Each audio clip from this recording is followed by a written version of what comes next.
A fresh start after tragedy, a high-paying job, and a private island where visitors aren't welcome. When Carol hears one strange phone call, her new life turns into a mystery. Let's go to the island and listen closely. Chapter 1. A New Beginning. My name is Carol Sanders. I live in England now, but when I was younger, I lived in Hong Kong. My father worked there as a businessman, and my mother was a secretary. We stayed in Hong Kong for 7 years. I was happy at school and had many friends. Life was fun. I loved pop music, especially the Rolling Stones, David Bowie, and Jake Rosso. Jake Rosso was my favorite singer. He died in a car accident the same year I finished school, but I still listen to his songs every day. My bedroom wall was full of his pictures and posters. Then, one winter when I was 17, everything in my life started to go wrong. My father went to Australia on a business trip. I loved him very much and always hated it when he traveled. "Come home soon," I always told him. He stayed in Australia for 2 weeks, but on the day he was flying back, a plane from Sydney crashed into the sea near Hong Kong. Everyone on board was killed. I heard the news on television. At first, I didn't think about my father. Then I remembered he was coming home that day. "Oh no!" I cried. I called the airport, but they didn't yet have the list of passengers. Maybe my father wasn't on that plane, I thought. Please let that be true. My mother was at work, so I phoned her. She came home right away, and we went to the airport to wait for information. Later, we heard the terrible news. My father was on that plane. "It can't be true," I shouted. But it was true, and I began to cry. For many weeks I cried and stayed alone in my room. I felt sad, lonely, and wished I could die too. I stopped seeing my friends. I didn't want to talk to anyone. I took down Jake Rosso's posters and stopped listening to his music. I didn't watch TV or listen to anything. Nothing seemed important anymore. After some time, I stopped crying. I wasn't just sad anymore. I was angry. Why did it have to happen to him? I asked my mother. Why do good people die? Jake Rosso and my father. "I don't know, Carol," my mother said sadly. She was hurting too. When my father died, I was still a college student. I had liked my studies before, but after the accident, I stopped doing my work. I began spending time with new friends. They were very different from my old ones, and my mother didn't like them. "They're not good people, Carol," she said.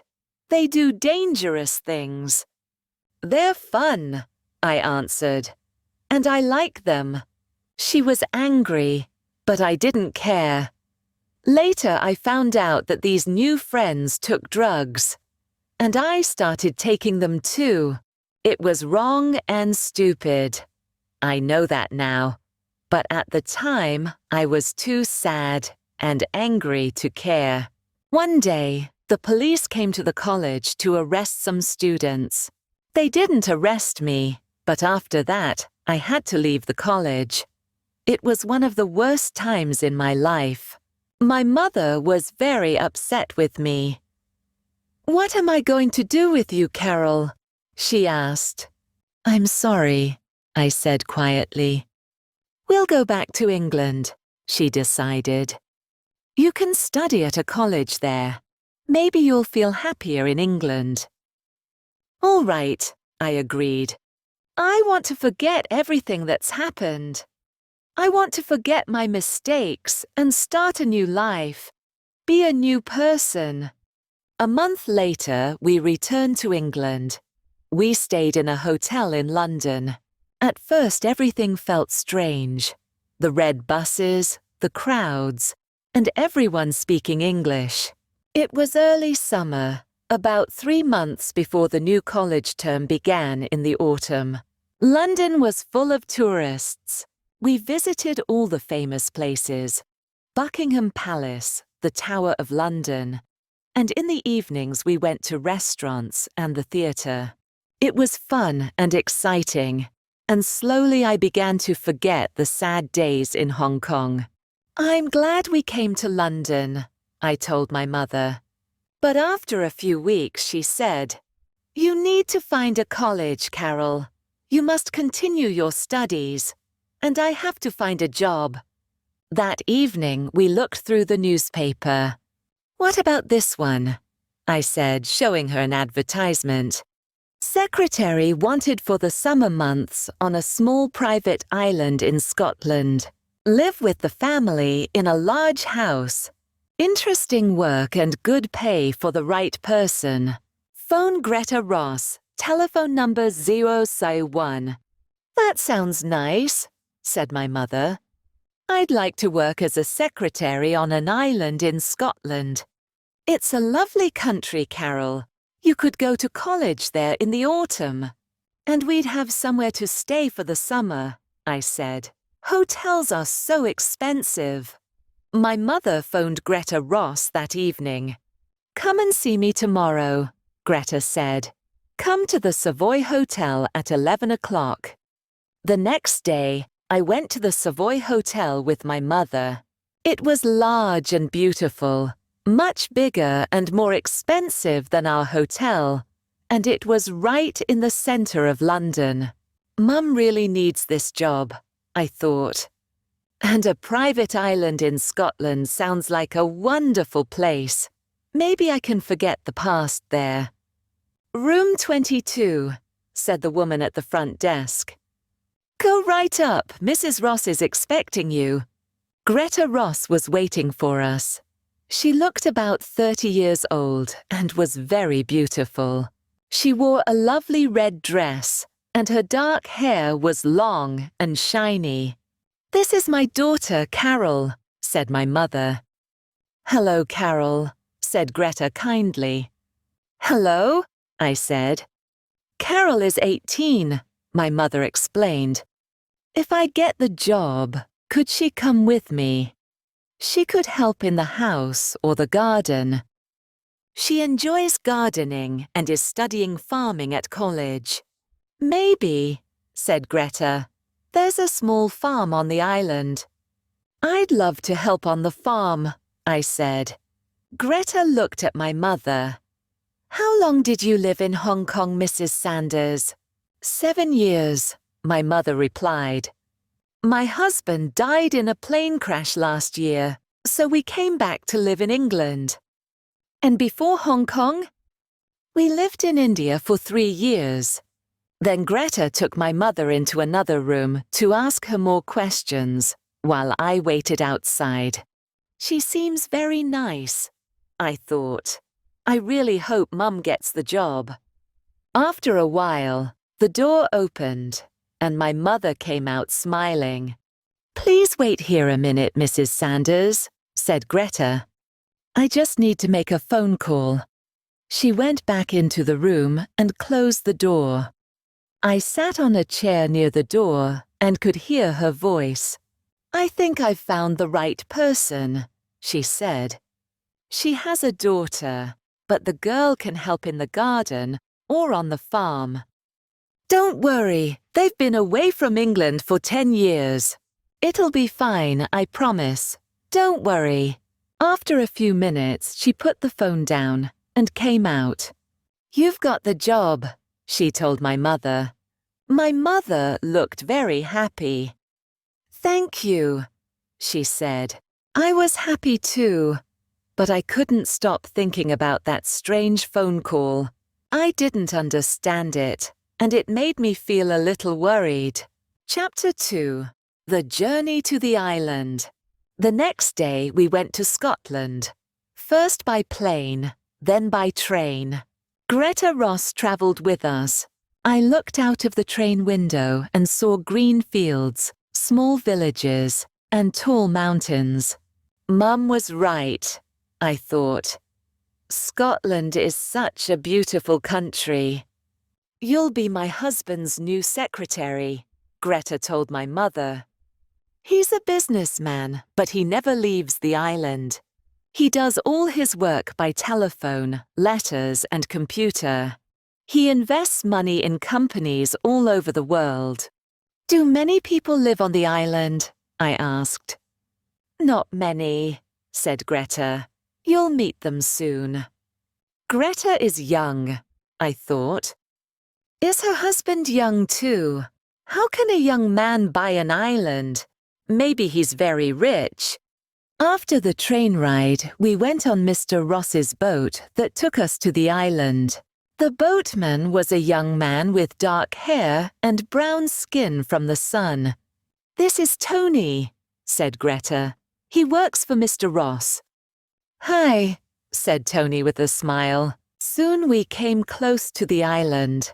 I could see the sandy beaches and the high cliffs. The boat slowed down. There are dangerous rocks around the island, Tony explained. Many of them are under the water where you can't see them. I have to be careful when I drive the boat. But those rocks keep other boats away. And Mr. Ross likes that. Why? I asked. Tony looked at Greta, but she wasn't paying attention. Then, in a quiet voice, he said, Mr. Ross doesn't like visitors. A moment later, Greta turned to look at us, and Tony stopped talking. Why doesn't Mr. Ross like visitors? I wondered. Does he have something to hide?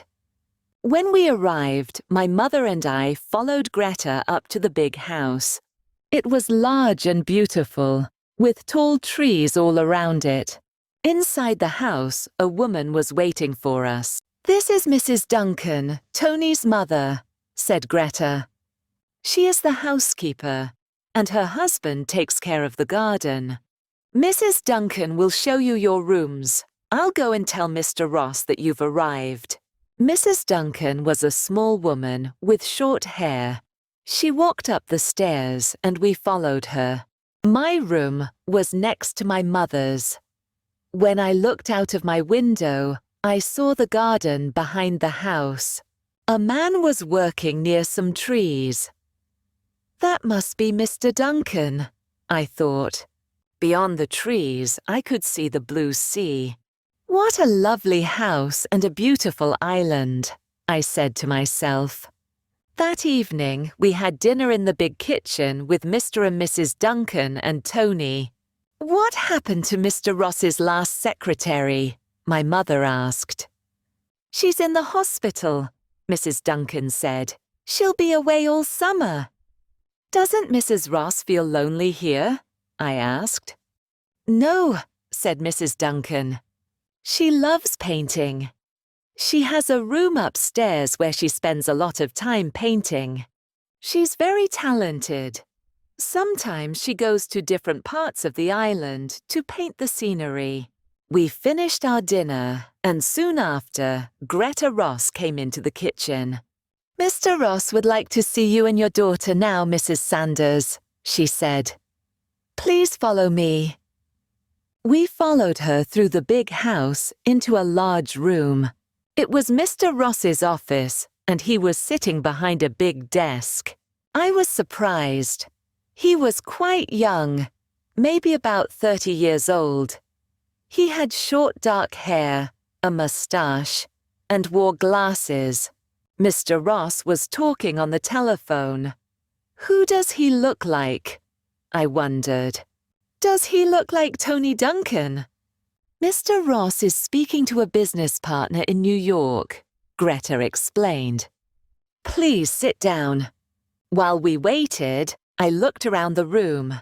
There were 3 telephones, a computer, and many books and papers on the shelves. I noticed another door leading to a smaller office. Inside there was another desk and a second computer. Mr. Ross finished his phone call and looked carefully at my mother and me. He didn't speak for a few seconds, just studied us quietly. Then he said, "I'm glad to meet you, Mrs. Sanders. I need some help with my work. My secretary is in hospital, and there's a lot to do. Sometimes you'll need to work late because of the time difference with New York and Tokyo. Is that all right?" "Yes, that's fine," my mother said. "Can you use a computer?" he asked. "Yes, I can," she replied. "Good." He turned to me. "Is this your daughter?" "Yes, this is Carol," my mother said. "Hello," I said politely. "Greta tells me you enjoy gardening," he said. "There's a large garden here, so you can help Mr. Duncan. And there's also a small farm. Dan and Stella Parks live there and take care of it. You can help them too. We have sheep, cows, and chickens, and a gray horse called Smoke. Do you know how to ride?" "Yes," I said, "I can ride." "You can ride Smoke around the island if you like." "I'd love that," I said. "Thank you." "We also grow vegetables and fruit," he added. "I sometimes work on the farm myself. I enjoy it."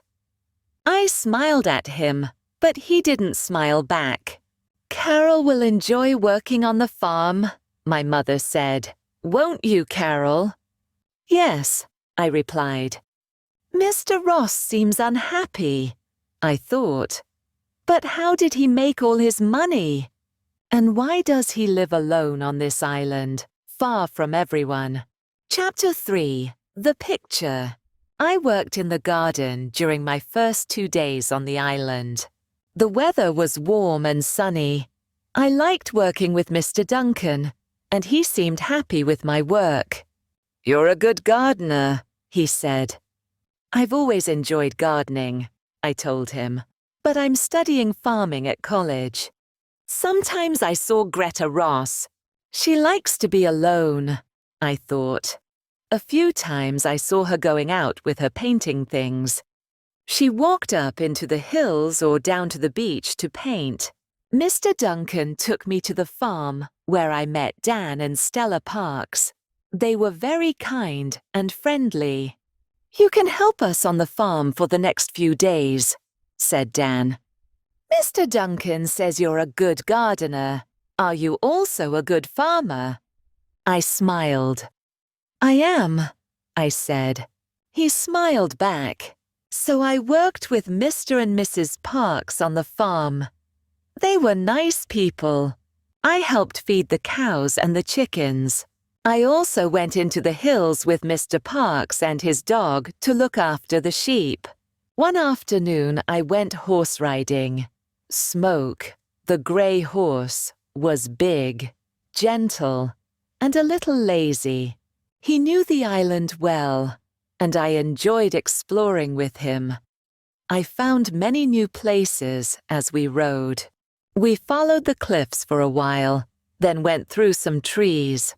When we came out of the woods, I could see the big house from the other side. I tried to spot which window was mine.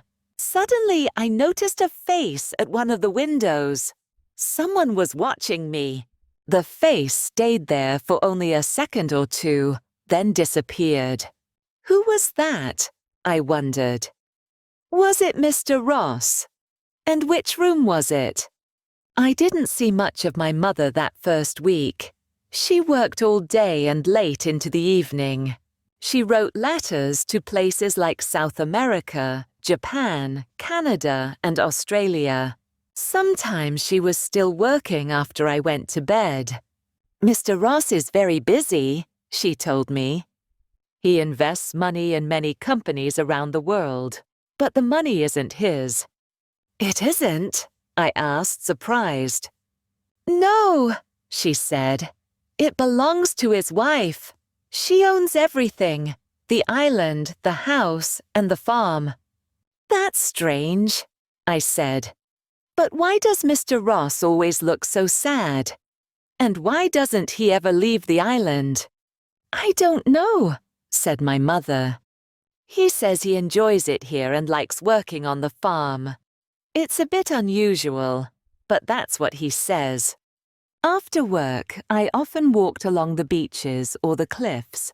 Sometimes I went swimming in the sea. I loved swimming.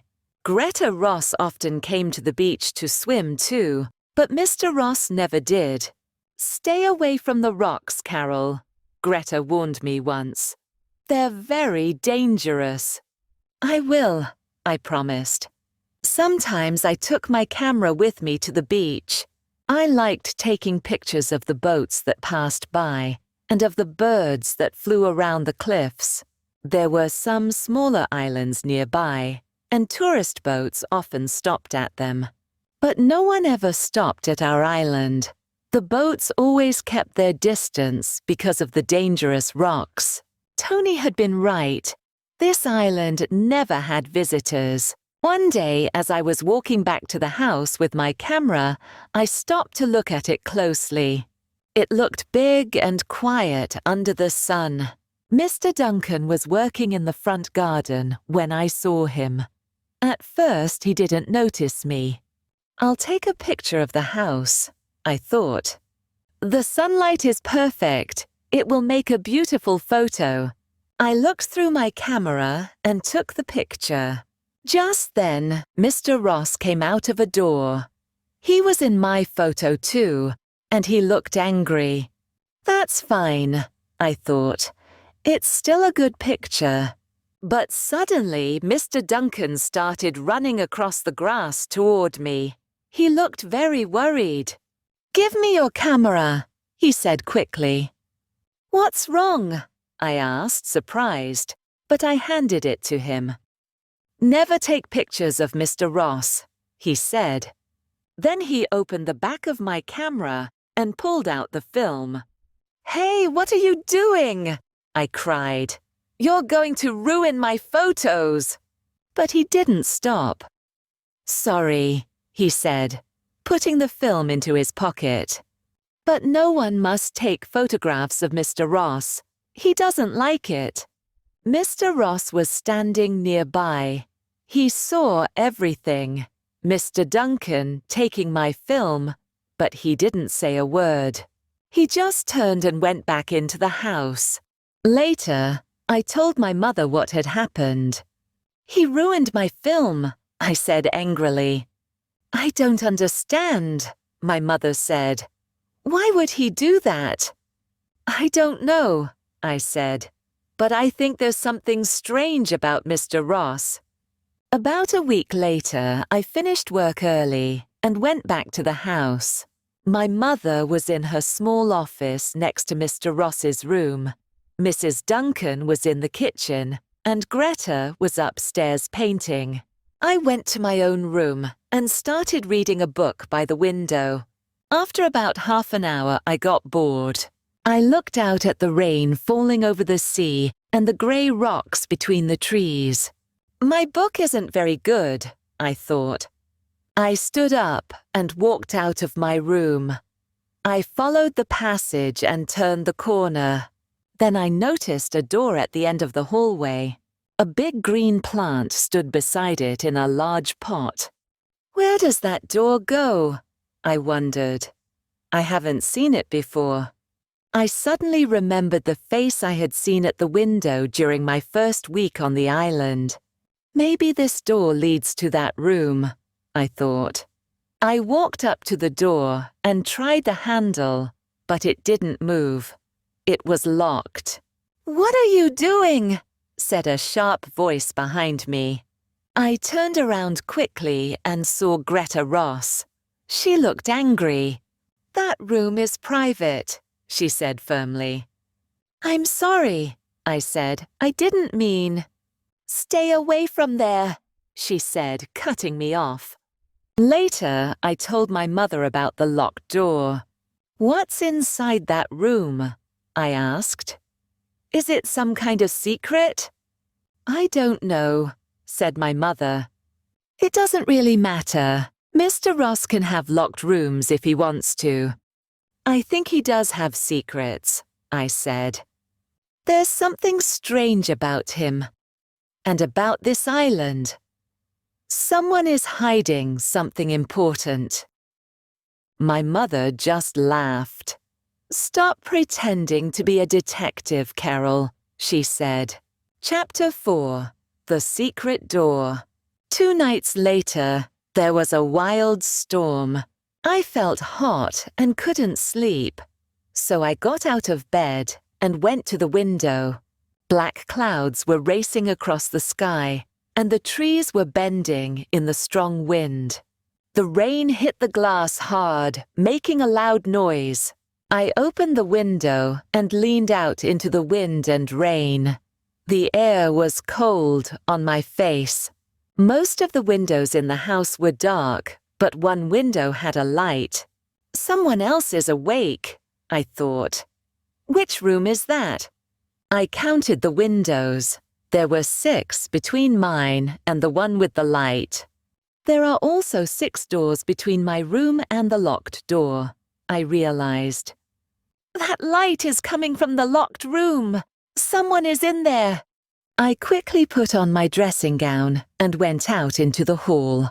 The house was dark, and at first I could hardly see. I walked quietly along the passage and turned the corner. There it was, the locked door. A thin line of light showed under it. I stepped closer and listened. Someone is moving inside, I thought. Who could it be? Suddenly the light went out, and the door opened. I froze. Someone came out into the dark passage. At that moment, lightning flashed through the windows, and I saw his face. It's Mr. Ross, I thought. What is he doing in that room at this time of night? I didn't move, and he didn't notice me. He quietly locked the door again.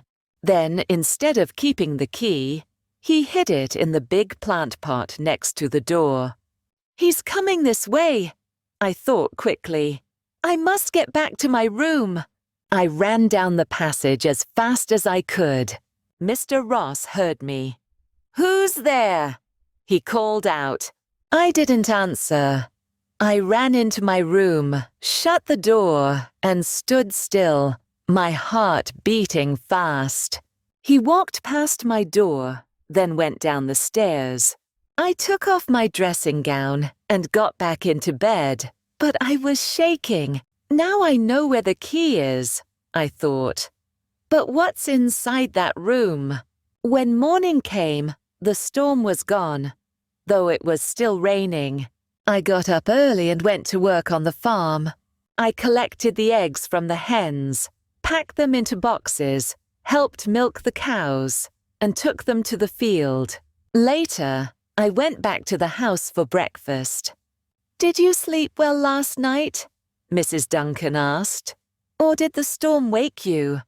I slept fine, I said. I didn't want to tell her about the light in the locked room, or about Mr. Ross. After breakfast, I went upstairs again.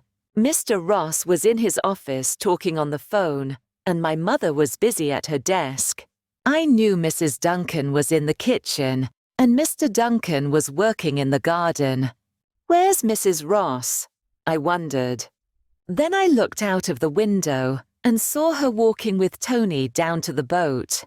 He's taking her out to sea, I thought. Maybe she's going to Edinburgh. When the boat moved far away from the island, I waited a moment, then opened my door. The passage was empty. I ran quietly along to the locked room. The key was still in the plant pot. My hands were shaking as I picked it up. Then slowly, I unlocked the door. Chapter 5. The Hidden Man. I stepped into the room, and what I saw shocked me. The room was full of strange things. Brightly colored shirts and jackets, 3 guitars, and lots of posters and photographs covering the walls. I looked closely at the posters. The face of Jake Rosso was staring down at me. Jake Rosso, the famous singer who had died years ago. I could never forget that face. It was the same one I had once covered the walls of my room in Hong Kong with. He had been my favorite pop star. As I looked at the posters, something strange happened. I began to see another face hidden inside them. The same face, only older, with a mustache and glasses. It was the face of Mr. Ross. "No," I whispered. "It can't be true." But deep down, I knew it was. "Mr. Ross is Jake Rosso." "No," said a voice behind me. I turned around quickly. Mr. Ross was standing in the doorway, and he looked frightened. "I don't believe you," I said. "You have to believe me," he said quietly. I pointed at the posters. "Then who is that, if it's not you?" "That's Jake Rosso," he said. "He was my brother." "That's not true," I shouted. "I don't believe you. Jake Rosso was my favorite singer. I had hundreds of his photos and all his records. I loved him, and so did thousands of people." "He's dead," said Mr. Ross softly. "No," I cried. "You're Jake Rosso. You look different now, yes. You have short hair, a mustache, and glasses. But I know your face. You are Jake Rosso." Mr. Ross didn't speak. He just looked at me carefully.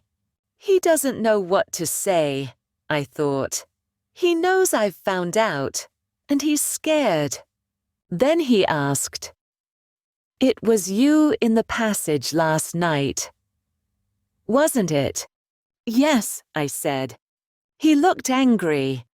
"I made a mistake giving your mother this job," he said. "I thought it would be safe because you'd been living in Hong Kong. I needed help with my business, but now this has happened." "Does your other secretary know who you really are?" I asked. "Do the other people on the island know?" Mr. Ross didn't answer.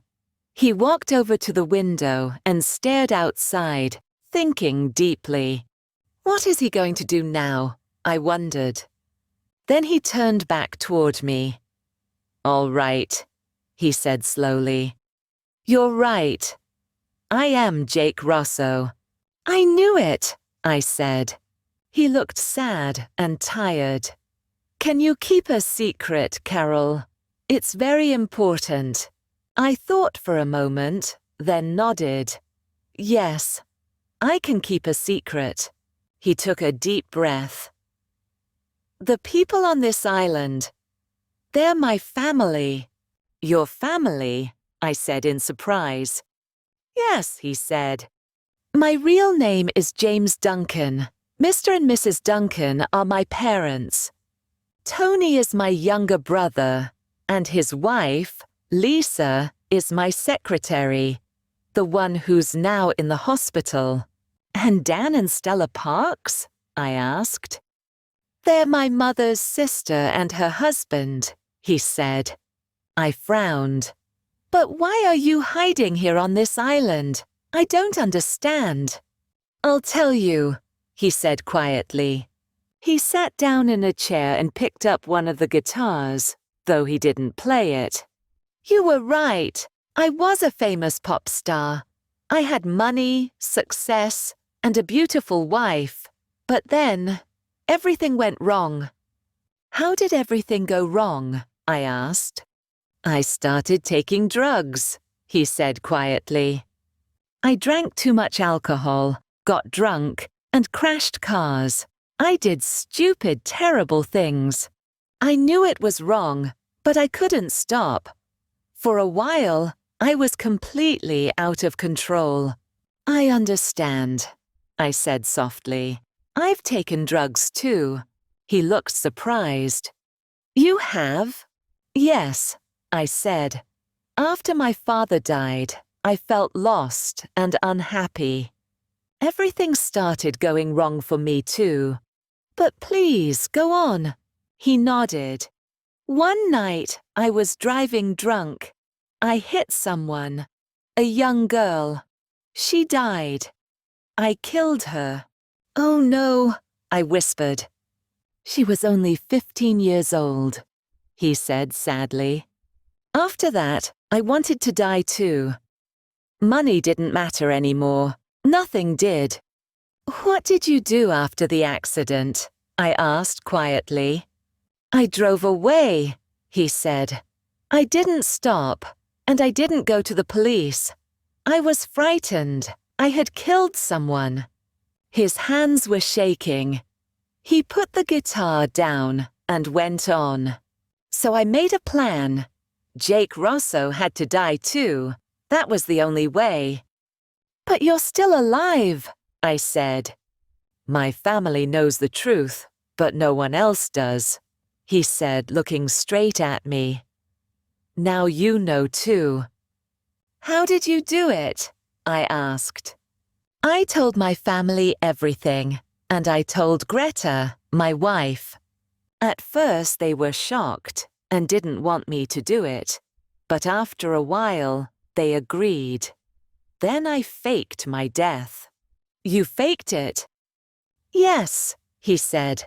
I put some of my things in the car, a guitar, some clothes, and pushed it over a cliff. Then I set it on fire. When the police found the burned car, they thought I had died in the crash. Everyone believed it. But you were still alive, I said. Yes, he nodded. My family hid me for many months.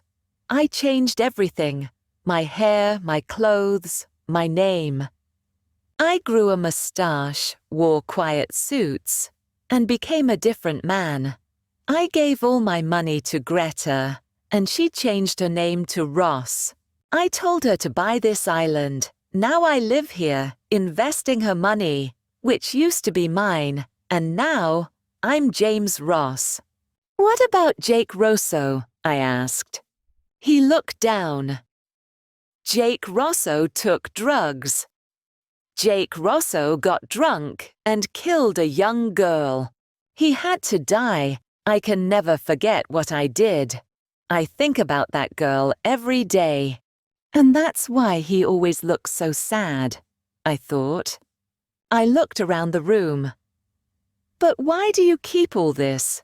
The guitars, the posters, and the photographs. James Ross was quiet for a moment. Then he said, I need to remember who I was. I'll never sing again, and I'll never touch drugs again.